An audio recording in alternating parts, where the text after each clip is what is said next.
carefully, and then time you update it, so when you eventually do find it in the doldrums of the site, that you just need to log on to, and it will automatically update every time you log on.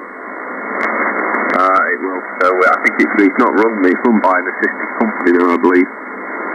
As well, they took control of it. We hope you're enjoying this BCR live stream broadcast on YouTube. To deal with it.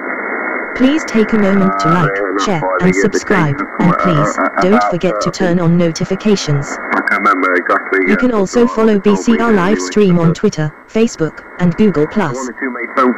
If you have comments, suggestions, or any kind of feedback, we would love to hear from you. Please contact us on Twitter for the fastest possible response. Thanks for tuning into BCR live stream. We're not great turkey fans this side. I don't mind a little bit of it, but the young lad, he's not keen on it, so it's a waste of time, really. Right then, Dave, I'll put it round to you then, and try and keep and listen, and keep up with the conversation there. I think turkey and bad cheese and and license agreements at the moment. M0SVZ, M3FVV in the group. Yes, okay there, David. M3FVV in the group, M0SVZ returning. Well, first of all, Happy New Year to you. Hope you're going to have a great 2018. The same to Frank and Peter, of course. In fact, I think we did that. Yesterday. But okay about revalidation. Yes, I'll check into that. I won't hurry it. I'll check it tomorrow morning when I get on the other computer to do my emails.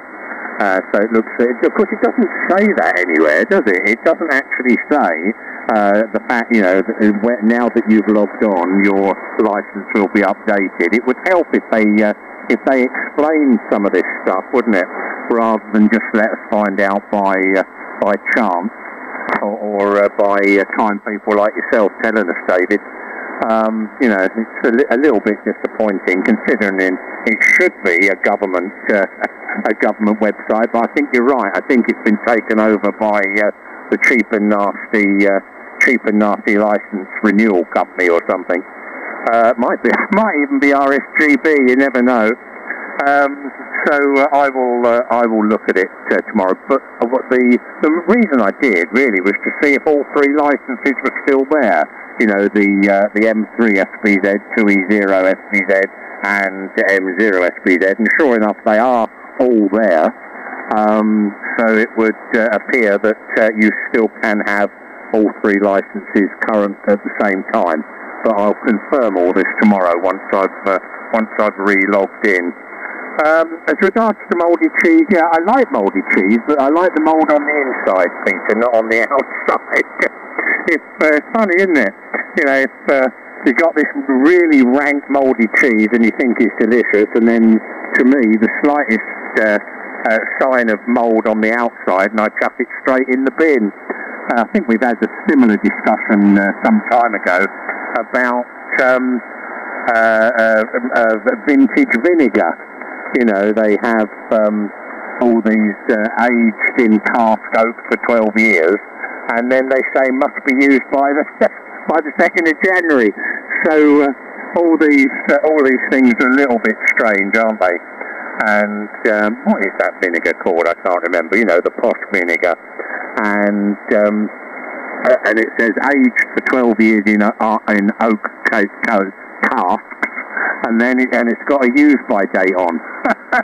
So although it's 12 years old, they want you to use it within the next 6 months. And as regards to bread, I think I've told you this before. I buy cut bread and then freeze it, and then just chisel off a few slices as and when I need to do the beans on toast. G0 GSR in the group, M0 SPZ. G0 GSR. Yeah, I can just imagine you with a Kango hammer there with the frozen bread, Dave. Anyway, very good morning to David, M3FVV. Happy New Year to you. I heard you once or twice, had a look at your website. That's quite a good streaming video. But I can't hear your reverb today. I've never noticed it before, but I can hear it this morning. But going back to the licensing thing, Dave, I've just had a play with my license on Ofcom site, and if you go to what they call the licensing dashboard, it gives it's a page with your address, your licenses, and your contact types on it. But there is a button that says update my details, and if you click on that, you go through with the checks for your address and everything, and there is a button on there that says validate, which I've just done. But it hasn't updated the date on my license. It's still saying the issue date was 2016. So I think that was the day where the system was changed over to the new one, and it looks like it's run by a company called Force.com, F-O-R-C-E. Whoever they are, I've absolutely no idea. But it's more Sammy Vinegar. The age is in opening. Oh, excuse me a minute. My voice is cracking up a little bit this morning. Need a second cup of coffee, I think, already. Balsamic vinegar, and of course they want you to throw it away after 6 months and buy a new bottle. That's the reason for the expiry date. Over to you, Peter. MW0E2YV and a grip from G0GSR. Oh, we never throw away things by the use-by date. We just eat it. Anyway, good morning, Dave, and Happy New Year to you. And yes, regarding government websites, I hate government websites. I don't know if you've ever had to go onto the Inland Revenue one for a self-assessment or something. Sometimes it does and sometimes it doesn't work. But it's so complicated, and they want to put everything on it, so 99.999% of it is totally irrelevant to the ordinary man. But it's hard to find out, the bits that are relevant to yourself. There we go. And I've got 3 licenses. What's the point? Like you, Dave, I've got 3 call signs. But really, what's the point? I've never used my M6 license, MW6 call sign. Well, I did with you, didn't I? But I was there to use 400 watts because I was sitting with somebody that's got a full license. That's the point. Why would you want to use, and particularly if you've got the same call sign, the same 3 letters afterwards. And as for mouldy cheese, my favourite cheese has got to be Roquefort. I like Roquefort, and I like smelly cheeses, so they're smelly because of all the mould, I guess. And I suppose if I picked up a piece of meat and it smelt like a piece of cheese should smell, I certainly wouldn't eat it. But cheese, that's a different matter altogether. M3FVV, MW0GYV. MW0GYV, M3FVV. Okay, there, Peter. Yeah, I've never been a great fan of it, really. I've never really tried much cheese apart from the normal cheddar and stuff like that, I haven't myself. I've never been a venture of cheese, really. I suppose it's the price of it, really. You pay for some of it, I'm always one of these where, I won't... if I can try it somewhere and I like it, I'll pick some up, but I won't go all out and buy a great load of it there. In case we don't like it, sort of thing, if you know what I mean, just end up throwing it away. So generally go back for the stuff that we regularly buy. The XYL does. I don't tend to get involved in that sort of thing. If I do, it always costs us double. I'm one of these that goes in there and I see, oh look. Get 3 of these for this price, when you get to the till and it always ends up costing you, 3 times as much. So, and we do it online as well, generally. We do, and although we did have a trip to a couple of them over Christmas, and I psyched myself up really, thinking, I'm going to get my ankles broke, trip over people in the aisles and stuff like that, and get the car smashed to pieces, and I must admit we were straight in a car parking space, serviced away from the shop where we always like to park, straight in, got what we wanted, and 5 minutes queuing straight back out, so I think that put me in an absolutely fantastic mood really over Christmas, and they make some of these websites far too complicated, don't they, for what they need to be. I suppose it's also legal terms and stuff like that. They have to get in there, twist them some sort of way just to catch you out, because that's generally what they like to do, isn't it? We can't do this, we can't do that because you tick this box and you shouldn't have done blah de blah. M0SVZ, M3FVV, guys. Yeah, Roger. Yes, M3SBV in the group, M0SBZ returning. Well, yeah, it's my favourite cheese, posh cheese, Danish Blue. Now that's a bit pongy. That's got lots and lots of mouldy stuff in it. But and on there they say best. I think it's a use by. I don't think it's a best before. I think they actually say used by. Once opened, used by such and such a date. So obviously all this mould that's inside the cheese is good for you. And any mould that grows on the outside might not be. Yeah, I think it is penicillin, isn't it? The green mould, or some variety of penicillin. Whether it actually works if you eat it with the cheese, Frank, I don't know. As regards to foods that I don't really, I've never tried mussels or clams or snails or squid. Anything that looks a bit gooey and chewy. I haven't tried, although I did try. I think I've told you raw lobster brain once in Taiwan, but only because everybody dared me to. It wasn't really a dietary choice. It was I dare you to eat it type of thing. So there we go. Yeah, balsamic vinegar. That's the one. I've got a bottle of it in the vintage balsamic vinegar. And I've never opened this bottle, so it's probably about 2 or 3 years past its use by date or best before date. I should have to check. Maybe they only put best before, which is usually leaves it up to you, doesn't it? Whereas if it says use by, then that's the one to obey. And if you eat it after the use by date, then I think you're probably chancing your arm a bit. Because all of this stuff, even the stuff that they sell as fresh fish that they sell, it's all been frozen and defrosted. So it's very. I often think to myself, in the old days, we never used to worry too much about all this, did we? Because the butcher's meat was hanging up in the shop window all week, and then he'd cut a bit off it for you, and you'd have it for Sunday roast. So maybe we've become less immune to all these things. I think most of the stuff that you eat is killed off by the acid in your stomach, isn't it? And maybe we're a little bit too careful. My mate Clive used to say he says he'll eat anything as long as it smells okay. He'll always sniff food, bacon or anything that's in the cupboard or the fridge. And he says if it smells okay, it's probably okay to eat it, which is probably a good maxim to go by. Right, so round to you, Frank, G0GSR in the group M0SBZ. G0GSR, yes, I would agree with that, Dave. If it looks alright and it smells okay, then it probably is okay.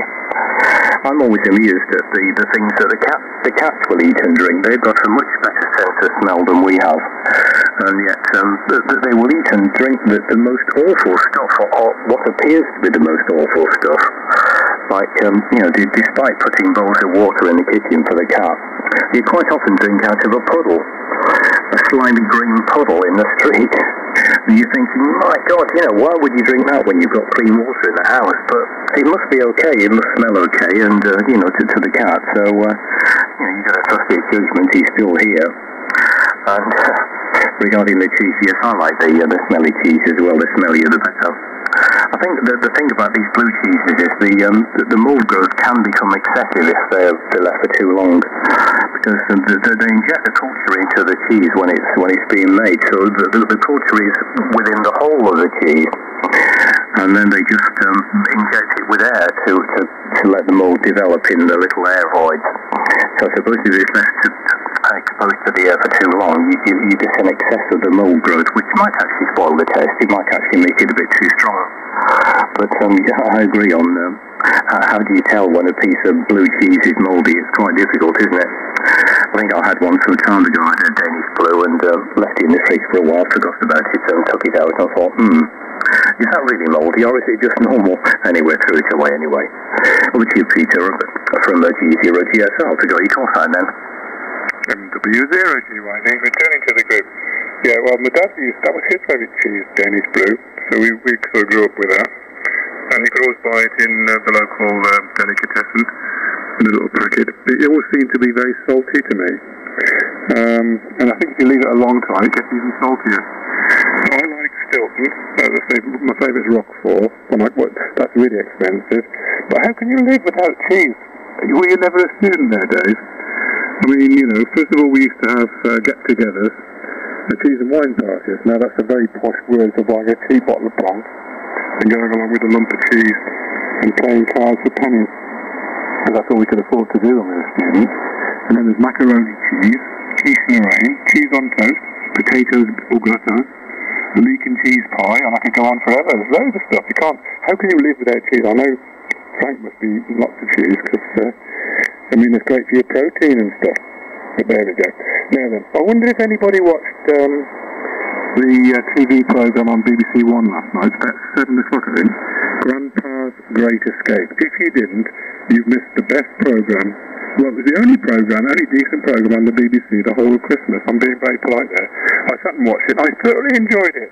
So I wonder if anybody else watched that one. Grandpa's Great Escape. M3FVV, MW0GYD. Yeah, okay there, Peter. No, I didn't watch it myself. I watched very, very little TV, to be honest with you there, Peter. Very, very little. I think over Christmas sort of period I've watched one thing, which is A Few Good Men, the film, which is into the new year there with a family like. But no, I don't watch a lot of TV at all, to be honest with you. It bores me because I've seen it before generally. And a lot of the new stuff is it's not like comedians and stuff like that. They don't cut the cloth nowadays, I don't think. With the way they sit there with boards against the audience, asking them to laugh at certain points, and that's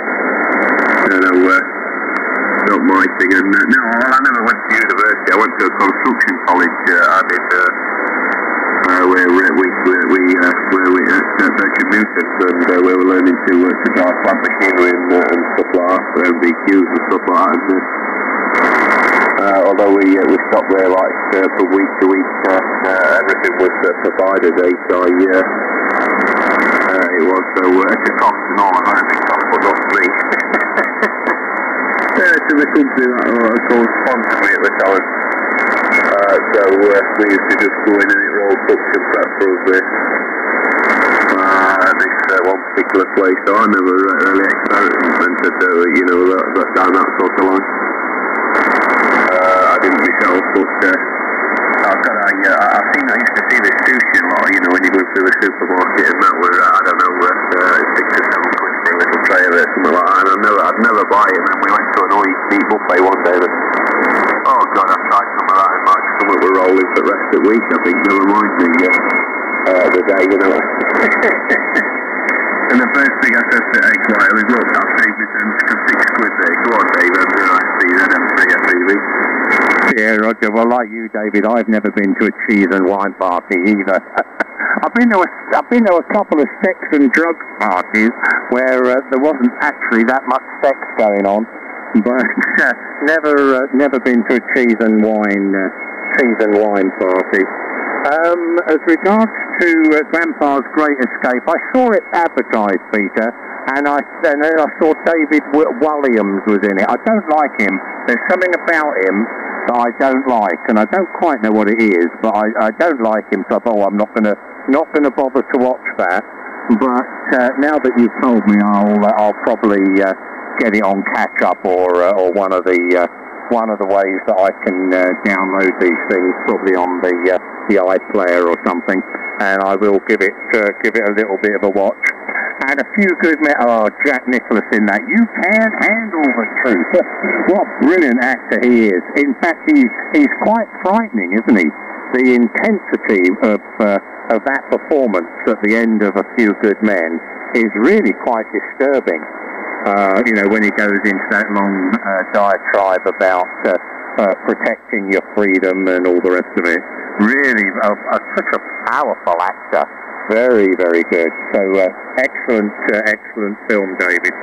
Okay, right. So Cheese and Wines and Estates and A Few Good Men. So round to Frank. G0GSR in the group. M0SVZ. Yeah, okay, then G0GSR.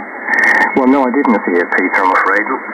I sort of agree with Dave about David Williams. There's something about that bloke that's decidedly creepy. And I suspect that, one of these days there's going to be some scandal and he's going to be in prison. I don't really know, but it just seems like one of those people that he's probably doing something he shouldn't.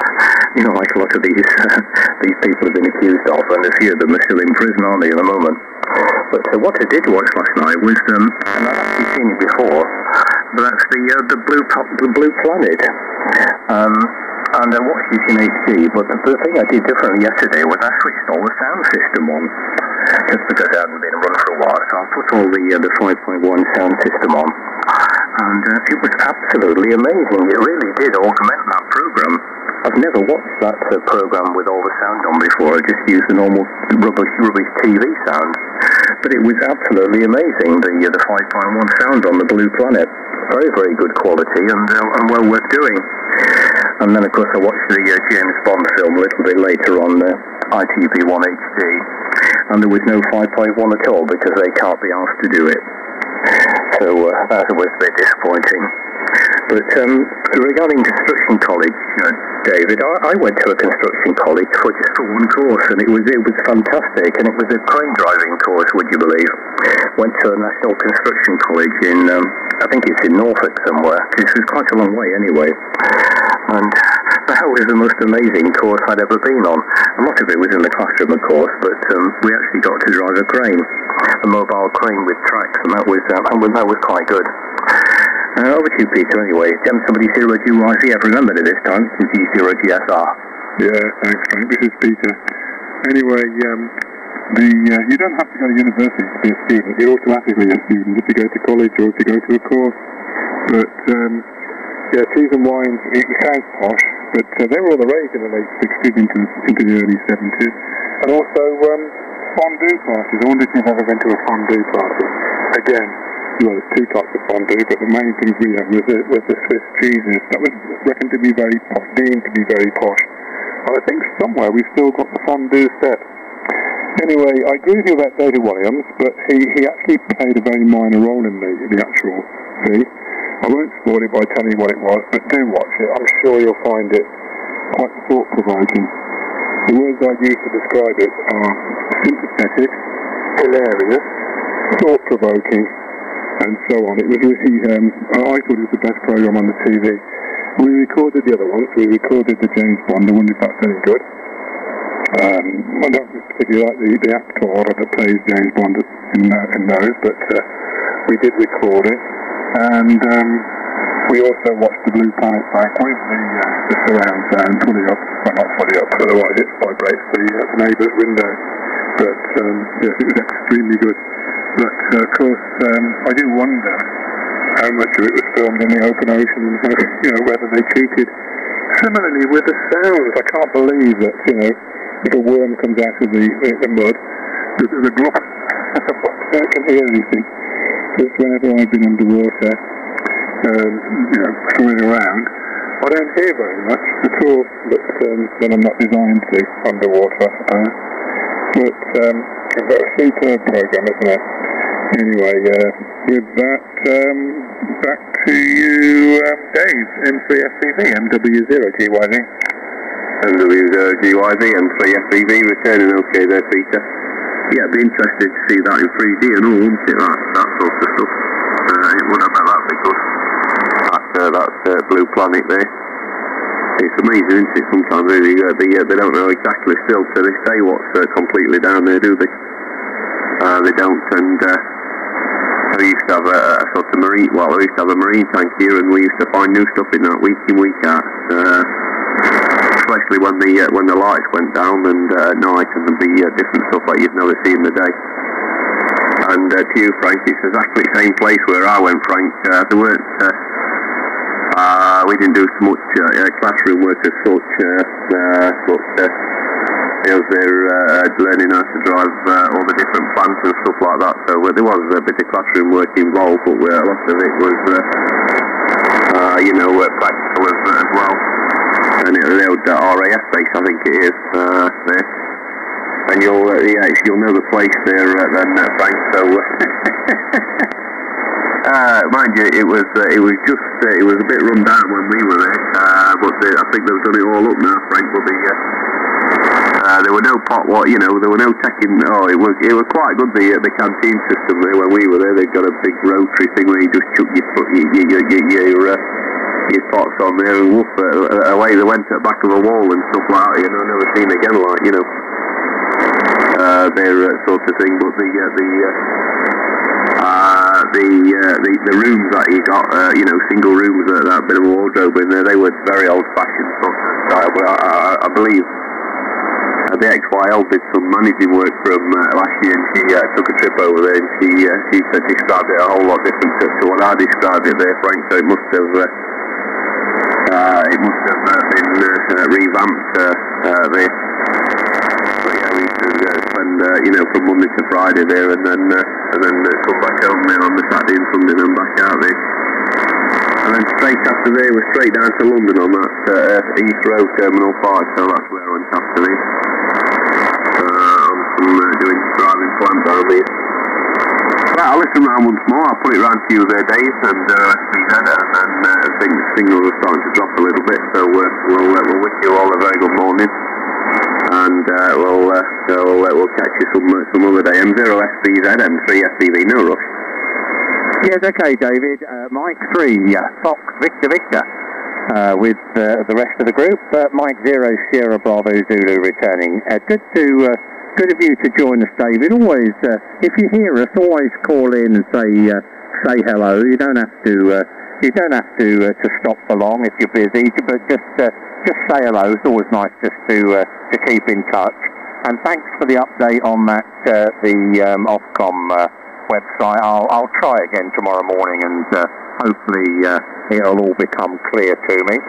As regards to 5.1 stereo sound, Frank, yeah, I still haven't got myself a sound bar. I think maybe that's on the shopping list. Maybe I'll on one of my trips out on my little drives, I'll perhaps stop in at one of the electronic shops and have a look at them, and then decide which one I want, and then buy it on eBay. That's what I normally do. If I need it demoing, I go to Curry's or PC World. I think they're the same now, aren't they? And say, can I listen to that one? And then go and find it on eBay for a discount price. Although I bet for something like a soundbar, I would think the postage would be quite significant. And okay about the Blue Planet, yeah, absolutely brilliant. I mean, if only there were more programs. I mean, they, all of the game shows and the rubbish and nonsense that is put out on by the broadcasters, and every now and again they come up with something like the Blue Planet, and it really is. It's almost. It's spectacular, isn't it? That's what can be said. Right. Well, I don't know about 3D TV, David. I think my mate Keith got a 3D TV, and he says there's very, very little to watch on it. I think that was one of the. That's been tried several times, hasn't it? There's been several attempts at 3D films and stuff. And it always ends up a bit of an obscurity, and I think the TVs are the same. I don't think they're producing much stuff now in 3D. The Bond film, I did record it. I started to watch it, and about halfway through, I thought, I'm bored with this. It just seems to be. There's something about modern films, these fast action films, all this computer-generated. Action that is faster than real life. For some reason, I don't enjoy watching it. The old Bond films were quite good, weren't they? Because they were a little bit violent, a little bit funny, a little bit sexy, and whereas I got about halfway through this, what's it called, Spectre, and I thought, I'm really bored now, so I left it recording and I went to bed. Nothing much on to watch. Right, as regards to fondue, yeah, I think yes, once I've had fondue, but I had it in a restaurant, I think it was in Switzerland. Was it in Switzerland? Yes, I think it was. Runny cheese and I forget what we were dipping in it. I think they were sort of croutons or something on the end of long skewers, dipping it in this melted cheese and cream stuff. Right, so round to you then, Frank. It's coming up to coffee time, so another few times round, I think we'll be done, won't we? G0GSR in the group, M0. Yeah, okay, there, G0GSR. I just had a horrendous noise come up locally here. It's good, I'm not trying to copy anybody directly because I just wouldn't be able to. Just solid across the band, don't know what that is. But yeah, regarding your soundbar, as long as you get one that really does decode the 5.1 and probably give you some control over the center channel, you'll be okay, hopefully. Funny thing is, we did play a DVD over the Christmas period, and we just played it through the TV. We don't often switch the sound system on because it just can't be bothered. But just listening to it through the stereo TV, like you described, the sound was awful. The dialogue was virtually non-existent and very difficult to hear. But I looked at the menu on my DVD player, and there was something in the sound menu which was something like enhanced dialogue. And I switched that on, and it made a complete world of difference. It brought all the center channel out again. I don't know whether you've got something similar on your setup there, but maybe not, if it's not a DVD player or something. But as long as you've got control over the center channel and you can boost that as needed, that will, I'm sure that would help. But the Bond film, the one thing I miss out of the recent Bond films is the humour. There was a lot of humour in the older Bond films, and I just don't think Daniel Craig is capable of humour. And then that's what I really missed. There was a lot of humour regarding the Judy Palmer, wasn't there? I always enjoyed watching that bit. There was always something funny happened there, but absolutely nothing with this latest film. But to you, David, the National Construction College. Oh, sorry, my voice is cracking up a little bit here. All the accommodation was newly refurbished. I had quite a nice room in what was the officers' mess, and it was overlooking the parade ground, and it was quite good. I thought it was amazing watching the various things that were going on around the side. there were people building brick walls and then knocking them down again. You know, how futile is that? But how else do you learn to build a brick wall? They can't keep them all, can they? They've got to get rid of them. So they were building brick walls and knocking them down again. But we just played with the cranes for a week. It was quite interesting. It was not a crane driver's course. It was a safety course more than anything. So the driving bit was only just a bit of a carrot. And we're talking about sound effects of these things like the Blue Planet. Yeah, if you ever done any video editing, you realise that the sound that goes with a picture, that they don't necessarily have to be related. They can both come from any different sources, and there's no guarantee that little bit of sound clip you're hearing at a time is anything whatsoever to do with the video. It could have been recorded at a different time in a different place, and probably was. But it's the end effect that matters, isn't it? And it's extremely good, isn't it? Anyway, to you, Peter, I'm going to hear GYV in the group from G0GSR. Yeah, I concur, Frank, because I made several videos, company videos, and you can lead people on. And as you say, the pictures you show, or the views you show don't necessarily come from the same place at the same time, and the verbiage. Maybe has nothing to do with what you're looking at. But you're trying to tell a story. There we go. Fondues, well, they're dangerous things. I mean, you're basically putting boiling cheese on the table, or boiling oil. In fact, ours had a methylated spirits burner underneath it, which I had to ignite. So the smell of the meth burner, and the smell of the fondue. And I seem to remember you started off by warming the fondue, the special fondue container, and then wiping the inside with a garlic clove, and adding the brandy. Oh goodness me! getting all the different types of cheese, all the expensive cheeses. That was all good fun. Regarding the modern films, we were there with my boys, and he put Sherlock Holmes on as a Sherlock Holmes. Oh, I gotta watch this, Dad. It's really good. And it's one of these ones with fast action stuff, and it was one of these ones that it seemed to show you him working out the actions in a sort of a fight scene, and showing you the various actions he was going to do, and then showing you again. And I couldn't get that. I got fed up with that as well. And it seemed to me it was all about the supernatural and the impossibilities, and well, of course Sherlock Holmes doesn't exist anyway, but he's a fictional character. And yes, Daniel Craig, I find him totally humorless. He leaves me totally cold. And Blue Planet. I think the weirdest thing on that for me was the toadfish. I thought that was really weird and quite hilarious. Dialogue. My daughter-in-law, she's slightly deaf, so they tend to run the TV with the subtitles. And gosh, that's really useful if the people are muttering, or if you can't hear the sound very well. And sometimes at home, if we're watching a program, we don't catch a punchline or something. I just press replay and go back a bit and watch it again, and it automatically puts the dialogue on the screen, and that's really, really useful. I wonder if you guys find that. Maybe you do, Dave. M3FEV, MW0GYV. Are you still there, Dave? No, I think he's gone, Peter. I'll take it.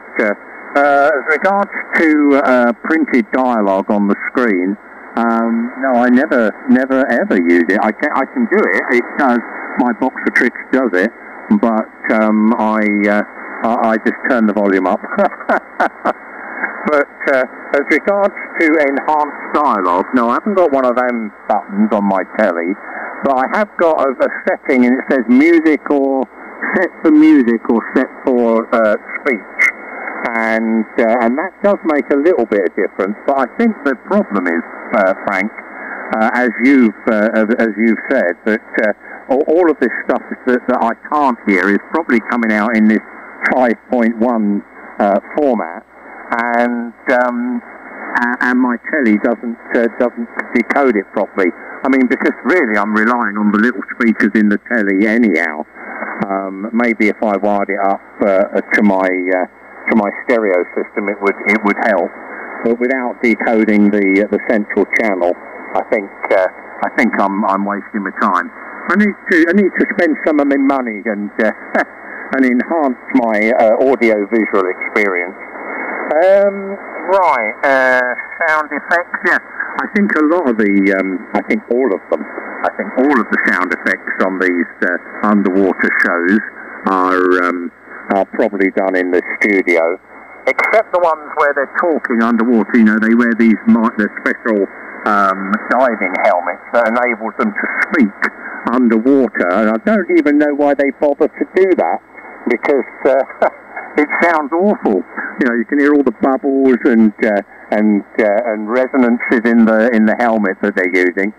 There was a program about the Great Barrier Reef, and all of the time he was talking in this special underwater helmet that enabled him to talk, and it was really quite poor. It would have been much better to dub it in later. Right, okay, so Dave's gone. I'll say cheerio to both Frank and Peter, and also wish Daz a happy New Year. Good to see you there, Daz. I hope you're having a pleasant time. I bet it's warm down there.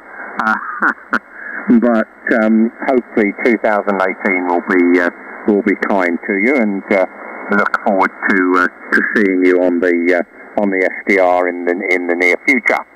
So let's sign with Peter and Frank. G0GSR, MW0GYV, Mike 0 Sierra Bravo Zulu signing. Wishing you both good day, and be chatting again tomorrow. Cheers, bye-bye. Yeah, okay, G0GSR. Just have a look at the other David's QRZ.com page. he can't hide. He's got this video and audio streaming, so you can see exactly what he's doing or whether he's scratching his backside or what. I don't quite think I would like that, to be honest. I don't really want anyone to see what I'm doing. But I forgot to mention the fondues. We still have regular fondues, even now, and they're quite interesting. And we don't use subtitles, but yes, I think it is the 5.1 mixdown problem, Dave. I don't really think, could be wrong, but I don't think there's a standard for the levels when you're mixing down 5.1 to stereo. There is from stereo to mono, but I don't really think that exists for 5.1 to stereo. And it's probably just down to the set manufacturers to set the level. And it's not adjustable, and obviously yours is not high enough for the center channel. But if you really do decode it, then you've got control over it. I think that might be quite a big benefit for you, hopefully, anyway. Anyway, thanks a lot for your contact. Enjoy the rest of the day. It's a bit murky here and drizzly, quite misty, so it's like it's going to stay that for a while, but it's about just under 9 degrees, so not too bad. Right, so cheers for now from G0GSR.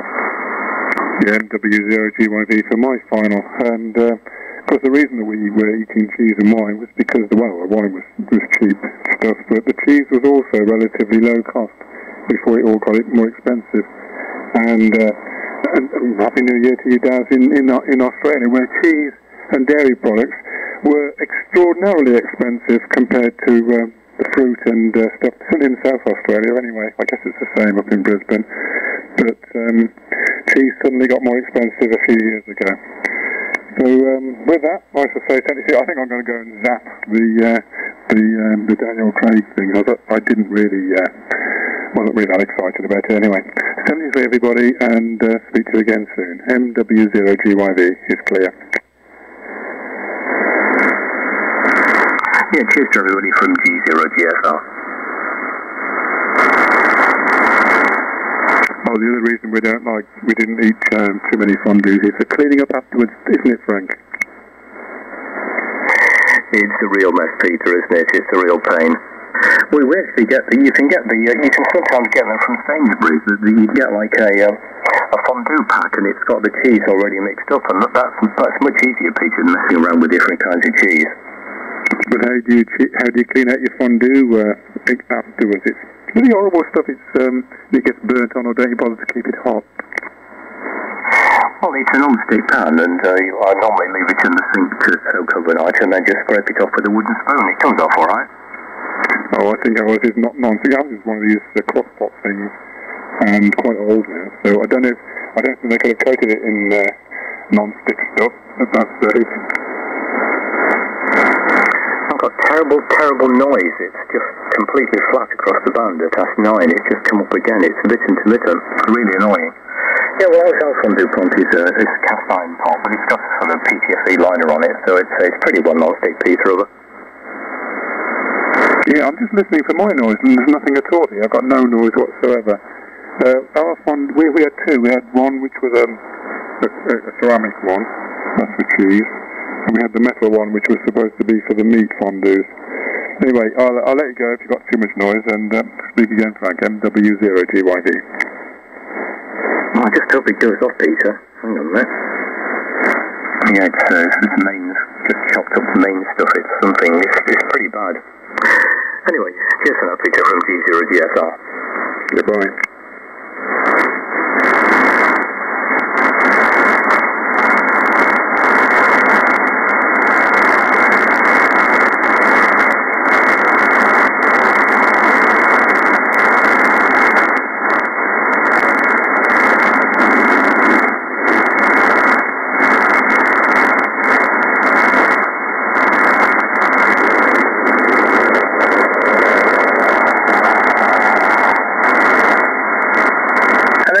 One on stock, so that little trip today to the suppliers is on hold until Thursday, until they get a new one in.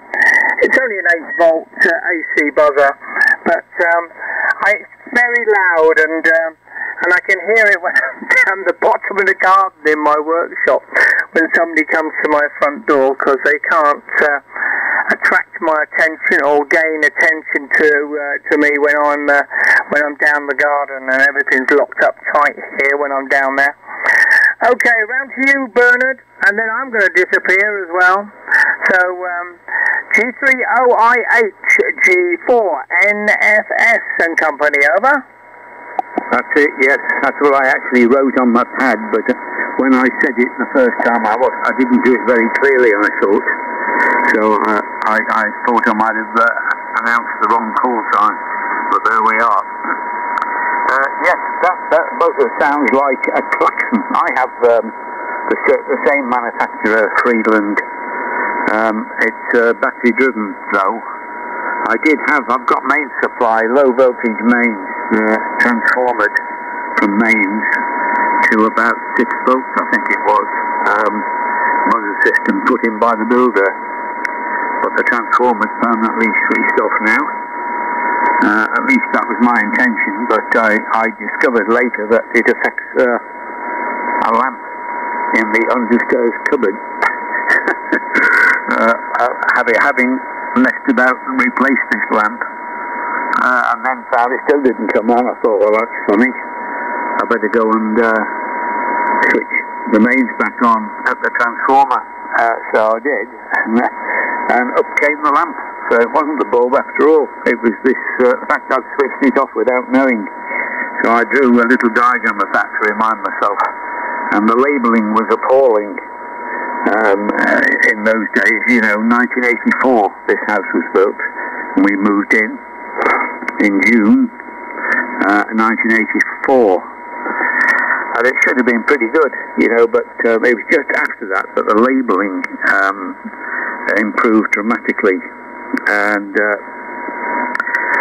in Germany, I was in Germany around that time for a while, and I noticed that they had beautiful labelling, wiring diagrams of the whole house in a handbook.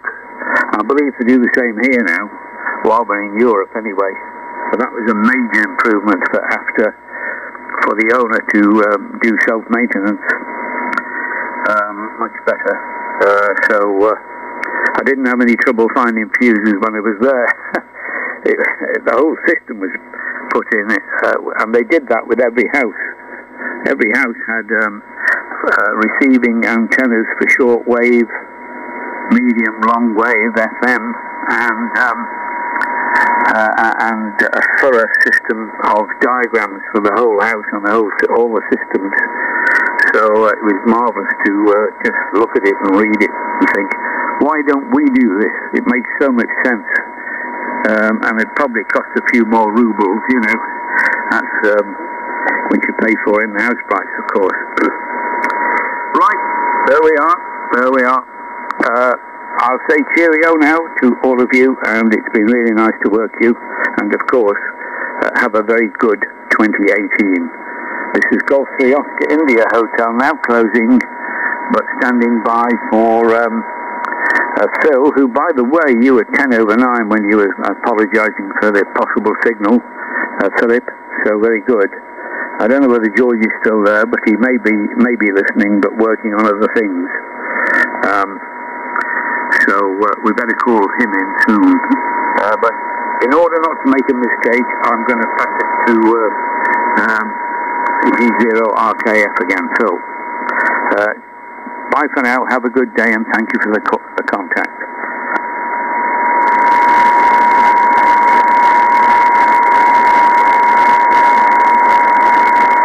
Big burst of noise, might not be copying me. Are you still there, George? Yeah, sorry, that was really, really strange. You was a good signal right up until about 10 seconds before you handed it over to me, and you disappeared right into the mire, Bernard. So, but I believe it's me now. I'll just DT and take a check on that. I'm still copying you, Phil. Yeah, okie dokie then, Norman, and the doorbell buzzer thing, I'll tell you what I found really handy, and it was cheap as chips as well. When my late wife was very ill, and very much like George, I had to disappear at the drop of a hat. 1 minute should be sleeping peacefully, and the next thing should be awake and wanting me. I bought one of these wireless doorbells, and I think it was on special at the time. It was one of those, not Edinburgh Woolen Mill, the other big one, the other big haberdashery and general household place. Anyway, I think I only paid £5 for it, and it's such a handy piece of kit. Yeah, it's a wireless doorbell. So what I did was I put the bell press next to Leslie's bed, and this thing you can put it on the wall but it's demountable, and when you lift it off its mount on the wall, you can clip it on your belt. So if Leslie was having a snooze and I was doing something in the garden or having a potter in the shed or even washing the car 30-40 yards round, if she needed me, she could press the bell. And I also used to take the chime upstairs with me as well, I think, to the bedroom at night time. And and I still use it now. In fact, I put the bell push out on by the front door. But that's a very handy bit of kit, especially if I'm expecting a parcel or something in the summer and the grass needs cutting. I'm not sitting staring out the window watching the grass grow while I wait for my parcel. I just clip it onto my belt and away I go. And I'm quite impressed with it, because I forgot to take it off my belt one day, and I was right round the garages, which has got to be from the bell push, the crow's flies, I don't know, it's got to be about 40 metres, and suddenly the blooming thing went off, and I thought, that must be another doorbell on the same channel, but I'll go round and have a look, and anyway, walk round the corner, and there was somebody at the front door. So they're a very, very good option, and of course no drilling involved. And okay, I can visualise your route there as well, Norman. When you mentioned Toddington Road, Sundon Park. Yeah, I'm forgetting you used to live over this way, but of course I'm on the edge of Marsh Farm, sort of Sundon Park side, sandwiched between Wallersbank Drive and Henge Way. I don't know if you know this way at all, but not too far from the landmark high-rise flats there. So all good stuff on that. And British bikes. When I was younger, the Japanese were just coming in. I mean, when I was 16, 17, most youngsters, of course, they'd restricted youngsters to 50cc until you were 17. And the must-have bike amongst my peers was the Yamaha FS1E. And I got the Michael taken out of me because I couldn't afford one of those. So I had a Honda C50 with the old step-through frame, and cracking little bike. 2 gears, and off you went. No clutch, and happy days. And of course, the next step up for most people was the Honda CB250. But there were a few older lads who did have we used to call them bitzers, or ABCs, all bits combined, because you could mix and match. Was it Royal Enfield and Maxis bits and pieces? You could swap. In fact, most British bikes you could swap all the bits round and use the best of both, the best of all of them. And happy days. And there was always great rivalry between the guys with the Japanese bikes and the guys with the old British bumpers. So, happy days. Anyway, I can't hold it too much longer. Although I'm still signed off work at the moment, I've got an email dropped into my inbox from my boss wishing me a happy new year, telling me that he's proactively signed me off, well, put me on the roster of 6 for the rest of January, and hopefully I'm going to have some good news in the next week or two, which means I may be back at work on a phased return by about the 3rd week in January. Keeping my fingers crossed for that. Plus, my back problem has improved in leaps and bounds over the last 3 or 4 weeks. So I'm hoping to be able to do the commute at least a couple of days a week. And of course, because of the nature of my job, I can do a certain amount from home with the laptop, as long as I plug in a proper keyboard, because I don't get on with laptop keyboards, having learned to type properly back in my service days. I don't get on with laptop keyboards. Give me a proper keyboard and I'm away. So anyway, I'll make this my final. Wish you both 7-3, but listen once more round. So round to you, Norman. Golf 4, November Fox Sierra, with Golf 3, Oscar India Hotel, Golf 0, Romeo Kilo Foxtrot. Yeah, okay, Phil. Okay, yeah, I'll make this my last as well. But interesting, yeah.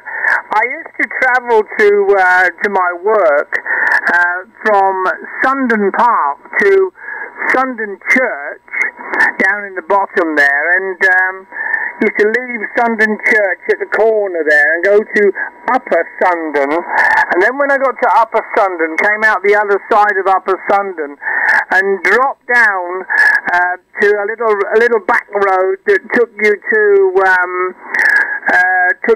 Toddington, and on the route to Toddington, right in the corner there, as you went down from Upper Sundon, there was a factory. There's a factory in the corner of the road there with a car park, quite a big car park at the side, and they employed about 120 people there, and it was involved with making tungsten carbide tipped tools, and my job was to sharpen these, to grind them to certain angles, and I got very bored with that job after a few months. I think I stayed there just over a year, and I know I enjoyed the Christmas party at that age, and got very drunk, I remember. And then I left and I went to work in Vauxhall Motors. I was there for quite a few years actually, making Vauxhall Victors, VX490s, Crestas, and the like, you know. Learned quite a few useful jobs on the manufacturing line, you know, hanging doors and also putting the boots on, the boot lids, the springs, you know, and also the bonnets, various models. That was quite useful. Anyway, yeah, I'm going to disappear, and sounds. I've seen those type of bells around, and they are useful. But this device I've got, it was put in about 16 years ago. I've been here in this house 17 years now, and I put it in about 16 years ago. And there's a transformer under the floorboards screwed to a block of wood, and that's got 7 volts output AC, amongst other voltage outputs, and that is what drives my buzzer, and it is very loud and very useful and maintenance free. I don't have to go hunting for it because I'm a quite untidy person, and I would never find a loose bell. I'd have to keep going to the front door to find out where it is, ping it, and then see where the sound's coming from, I expect. So it's very useful when I can hear it right down the garden. Okay, chaps, round to you, Bernard, and I'm gone. I'm not coming back now, but 7 threes and G3OI8 to take it, G4NFS in QSO with G0RKF. So all the best, lads. G3OI8 to take it. Well, you were 20 over 9 for most of that over, and you've just come down to about 10 over with the fluctuations in the band. So great to finish on a very good note like that. So there we are. That's it from me. I'm going to say cheerio and see you tomorrow if possible. This is Golf 3 Oscar India Hotel now closing and saying cheerio to G0RKF and G4 November Foxtrot Sierra down there in Bristol. A nice area, that. Something special about it. Okay. Bye for now. Golf 3 Oscar India Hotel